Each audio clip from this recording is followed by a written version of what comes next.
So this film is in response to some of the comments in the film I released yesterday. The link will be below, where I go into Boots and start questioning what's going on in Boots. And if you haven't seen it, you'll have to go and look at it. I'm not going to go over it. But I want to read you a particular comment that I got and that really sparked me doing this. Here we go. From Kamwan Sasikorn.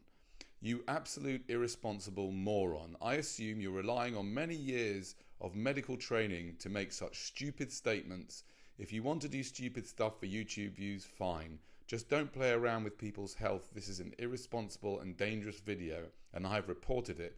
Leave the medical advice to the professionals, else someone listens to you and ends up seriously ill or worse. So I kind of wrote back a quick comment, wow, a pharma fascist. And turns out that this guy is a doctor, and he says, keep your stupid advice to yourself. Now, firstly, I wanted to talk about something that I'm going to be talking about quite a lot because it's a pattern that I see in the world, and that is the idea of stupid clever, of stupid intelligence. And I think that my own personal view is that the whole world is like that. Nature is kind of stupid clever. Our bodies are brilliant but also stupid. You know, the way everything works is absolutely amazing and miraculous, really. And at the same time, it all decays and it's so open to getting ill, etc. So, and of course, there's no surprise that that's what humans are as well, myself included. So, you know, I have some interesting thoughts and I have some very stupid thoughts.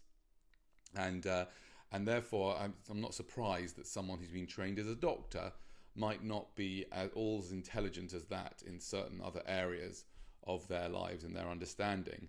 I mean, firstly, to suggest that, you know, someone's going to watch that film and, I mean, I spoke about Calpol in the film and antidepressants.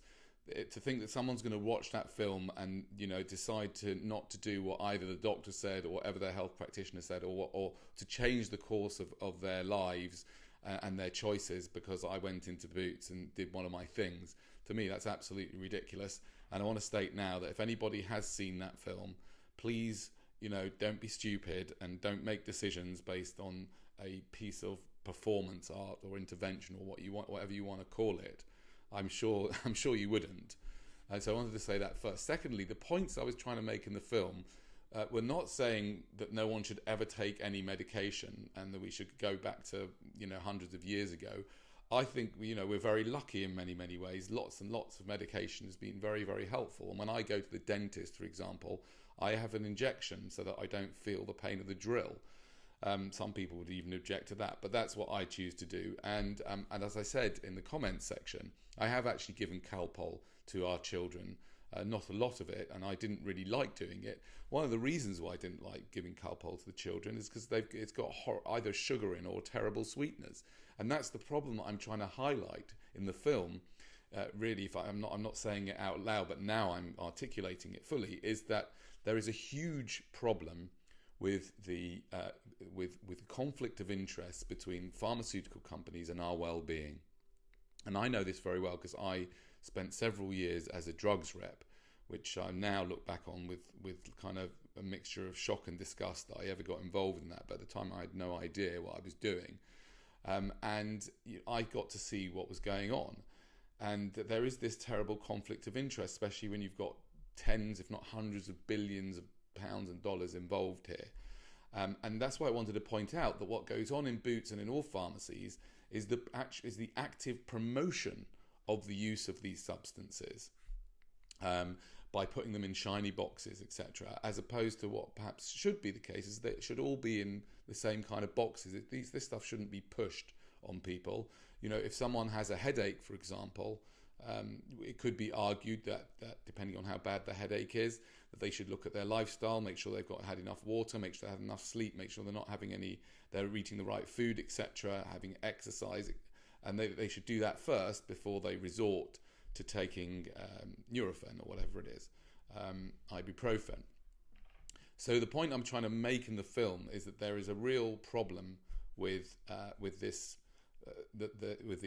interest, huge financial interests of the pharmaceutical industry. And I mentioned antidepressants, and again, I'm not telling anybody whether they should or shouldn't go on antidepressants, and you'd be absolutely bonkers to stop taking your antidepressants because I mentioned them in the film.